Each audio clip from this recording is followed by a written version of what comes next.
Special Assistance States for Capital Expenditure Investment SASKI scheme gi makhada senba chahi lisingani kunga manga kuntarukta Manipur gi damak project chamaga supna manga gi Lupa Crore chatred allocate Toukhre haina Ministry of Finance ki Minister of State for Pankaj Chaudhary na phongdurakli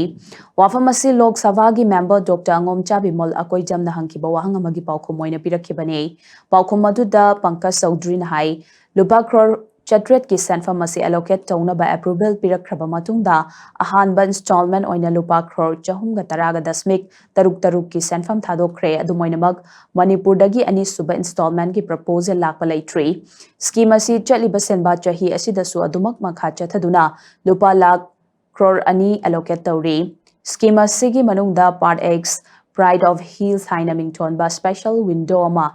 Haudoklei masigi makhada chingi state singi akhanaba mathau taba singi oina chatliba senba chahi asida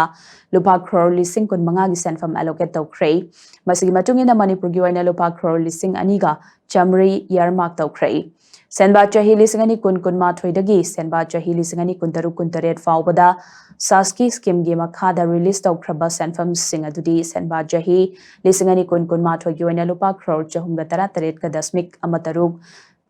Lisingani kungama thoi kuni thoi gi oina Lupa Crore chaniga tarani thoi ga dasmik ni pan manga Lisingani kungani thoi kulumdoi gi oina Lupa Crore chamri ga humputaret ga dasmik ani Lisingani kunga humdoi kunmari gi oina Lupa Crore chamanga ga ni funi thoi ga dasmik taret sunyo